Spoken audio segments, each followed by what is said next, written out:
Salut à tous. Aujourd'hui dans cette vidéo, nous allons parler de la situation en Afghanistan et des attentats qui ont eu lieu à l'aéroport de Kaboul.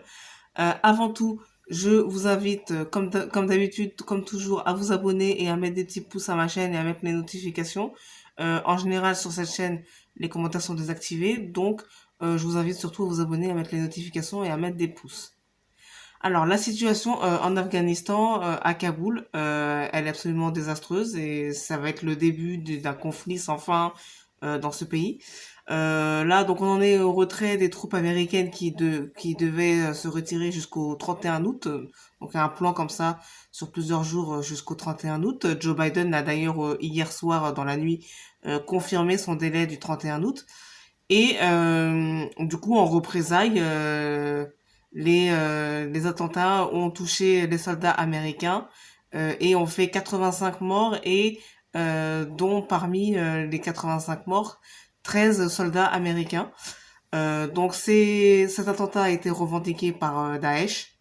Donc on assiste à une résurgence du conflit idéologique, à une résurgence de comme ça de la matière idéologique qui permettait à Daesh d'avoir un discours comme ça pour faire venir recruter des apprentis djihadistes.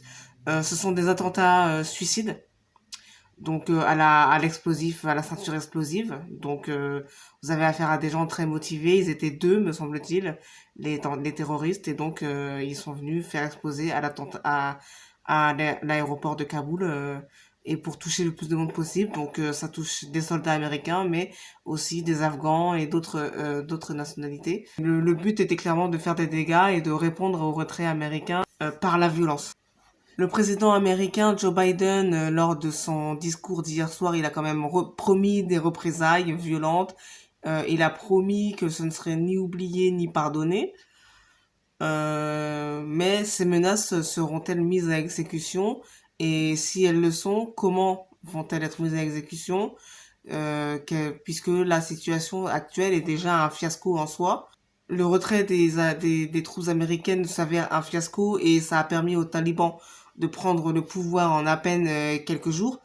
Et si le pouvoir a pu être pris en quelques jours, ça démontre aussi que toutes les opérations depuis plusieurs années de formation d'une armée, de formation de policiers, toute la présence, euh, toute la présence sécuritaire, toute la formation des forces de l'ordre, toute la construction d'un État fiable général qui avait été mise en place depuis plusieurs années, la construction d'une société en général, le financement d'écoles, le financement de plein de choses et la construction d'un début de société qui soit stable.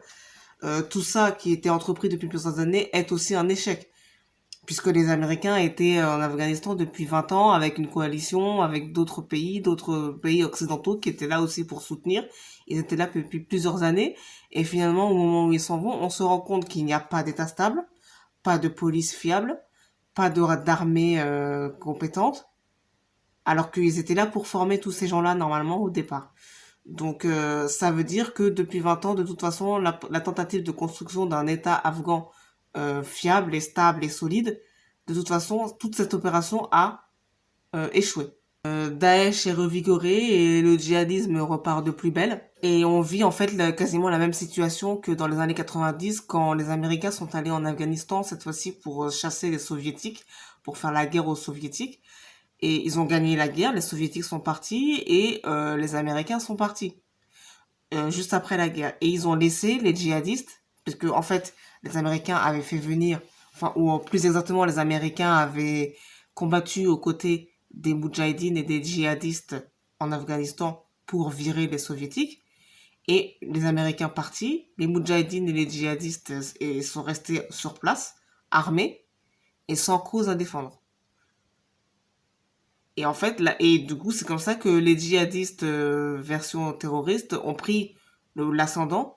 Et c'est comme ça que Ben Laden, puisqu'il faisait partie des djihadistes en Afghanistan dans les années 90, et c'est comme ça que Ben Laden a pu devenir chef et commencer à installer son idéologie et son mode de fonctionnement, c'est-à-dire le terrorisme. Alors qu'à la base, les djihadistes et les moudjahidines ne se battaient pas avec le terrorisme contre les soviétiques. Et là, ça va être pareil, c'est-à-dire que vous avez une population, donc avec une armée, etc., des adjudants, des auxiliaires afghans pour les occidentaux, etc., et toute une population, et des gens qui n'étaient pas spécialement terroristes ou violents, ou même extrémistes, wahhabistes, salafistes, etc. Et en fait, on va laisser tous ces gens-là. En plus, pour une grande partie de la population, ils veulent partir.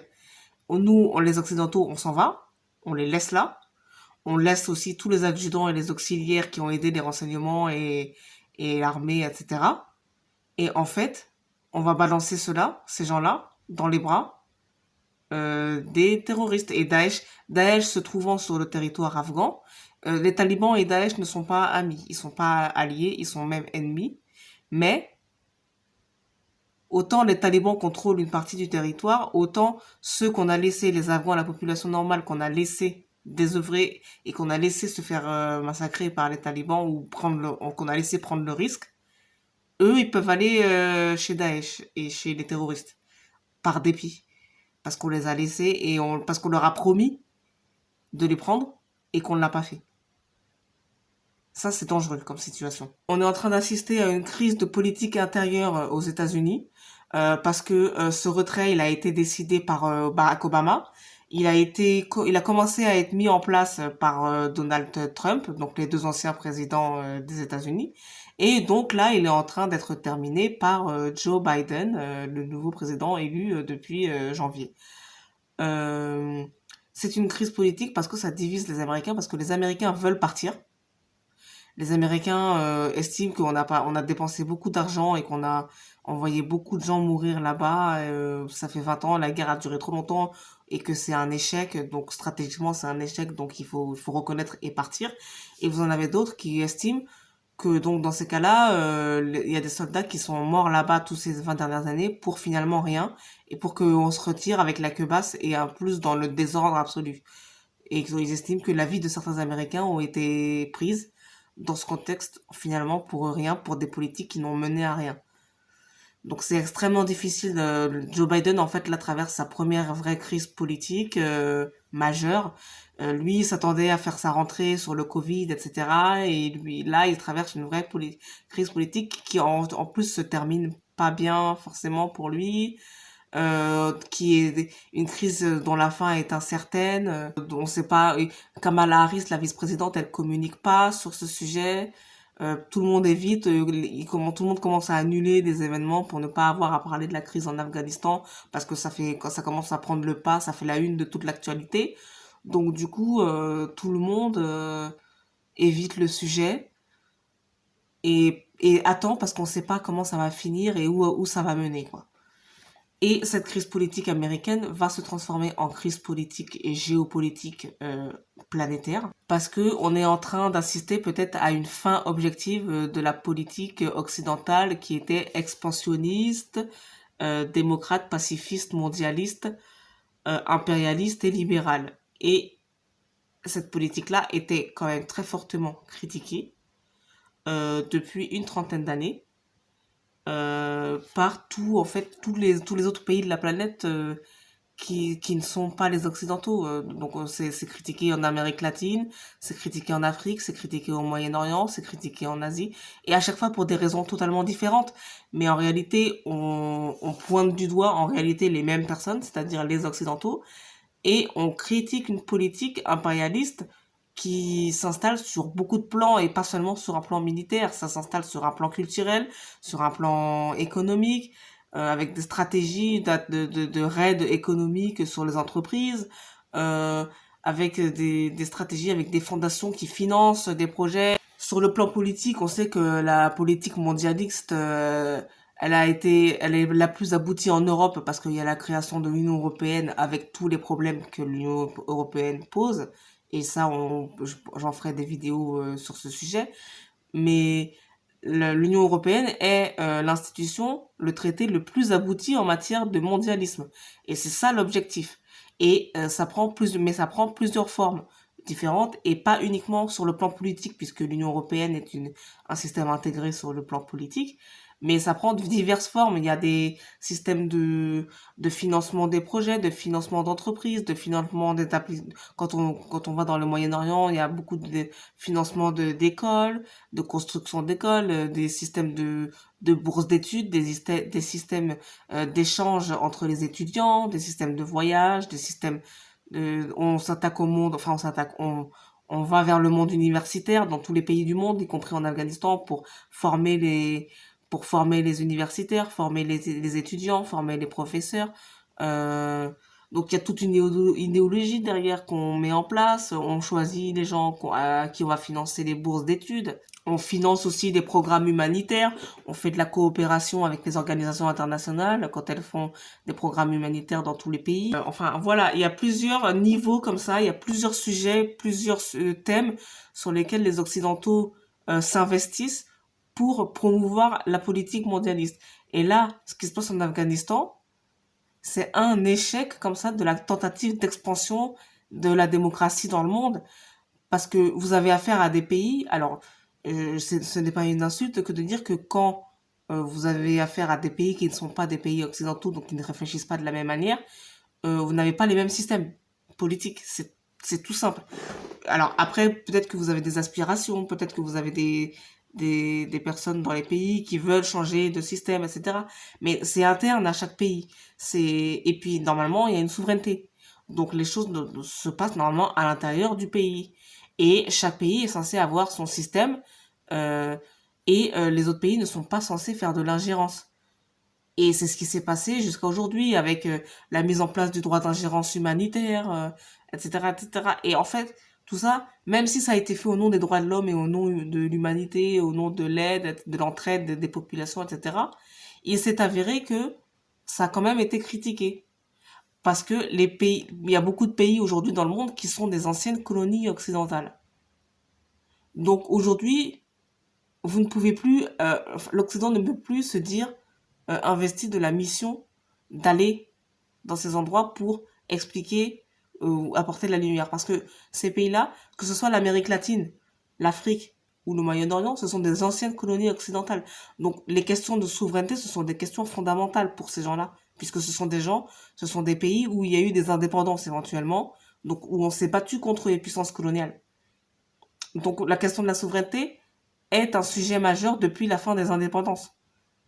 De toute façon, objectivement. Donc, de toute façon, la politique impérialiste était critiquée depuis le début, depuis la fin des indépendances. Mais pourtant, même si la politique impérialiste et les politiques interventionnistes étaient critiquées, il n'empêche que quand on s'en va et qu'on laisse les gens se débrouiller tout seuls et qu'on ne participe pas à la reconstruction, on est critiqué aussi sur ce sujet-là, où on dit qu'on laisse les gens mourir, risquer leur vie, etc. Donc c'est un paradoxal, il y a des injonctions paradoxales.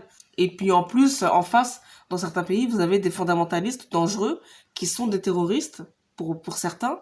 Vous avez des fondamentalistes, vous avez des terroristes qui sont pas les mêmes, mais vous avez aussi des terroristes qui eux ont une stratégie de violence et qui non seulement ont une stratégie de violence dans les pays concernés au Moyen-Orient ou en Afrique, mais qui peuvent aussi exporter leur violence jusqu'en Occident et en Europe. Donc ça peut aussi devenir peut-être éventuellement par extension dangereux pour l'Europe de laisser ces pays-là comme ça sans aide. Doit nous mener, ces réflexions-là doivent nous mener à un changement de paradigme en matière de géopolitique. Pas de politique expansionniste et mondialiste, il faut arrêter la politique expansionniste, démocrate, mondialiste, impérialiste et qui donc contrevient à la souveraineté en fait des États, des différents États dans le monde. Euh, et il faut une politique de coopération et d'indépendance des nations. Il faut se concentrer sur l'échelon national, c'est-à-dire coopération entre États. Plutôt bilatéral. Je serais plutôt pour la coopération entre les États ou en bilatéral. Et s'il faut aller en multilatéral, c'est vraiment parce que l'outil est intéressant pour un sujet particulier. Parce qu'il y a besoin de la coopération internationale pour ce sujet-là. Mais il ne faut pas que ce soit un dogme dès le départ. Il faut pas qu'on fasse tout en fonction de la boussole mondialiste et qu'on fasse tout en fonction d'un objectif mondialiste. Il faut respecter les nations et les indépendances et il faut tout faire à l'échelle des nations. Et il faut que ce soit des coopérations respectueuses des gouvernements et des nations et de leur indépendance et de leur identité. Il faut que ce soit dans la coopération d'égal à égal. Et évidemment, s'il faut que ce soit une coopération d'égal à égal, il faut déjà commencer par avoir réussi à battre les extrémistes, peut-être avec de la coopération nationale, avec d'autres pays, et avec entre nations, peut-être à battre les extrémistes. Et il faut avoir une politique de la souveraineté nationale et pas une politique de l'influence idéologique. Mais cela requiert que les gouvernements des nations du Moyen-Orient ou d'Afrique ou d'Amérique latine, cela suppose que les dirigeants soient des dirigeants responsables, que ce soit des collaborateurs responsables. Donc déjà pas corrompus, premièrement. Deuxièmement, pas des gens qui divisent leur peuple et qui provoquent des affrontements violents eux-mêmes à chaque élection, des affrontements qui tuent des gens dans leur propre pays. Et il faut pas qu'ils soient dans cette logique-là. Et donc cela, il faut qu'ils gagnent en crédibilité parce qu'en fait, si on en est là, parfois, c'est que en fait, on peut pas faire confiance aux dirigeants en question dans ces pays-là. Ils ne sont pas des gens responsables ou qui ne font pas de corruption, qui sont grands adultes.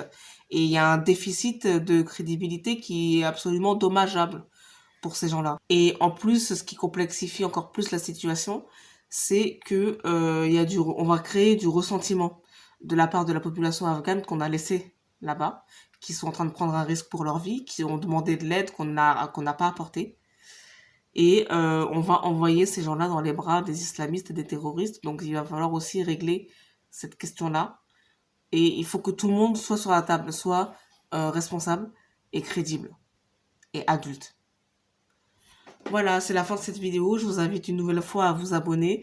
Et j'espère que cette chaîne vous intéressera. Mais permettez-moi d'essayer de vivre de mon travail. Donc abonnez-vous, pouce bleu et notification.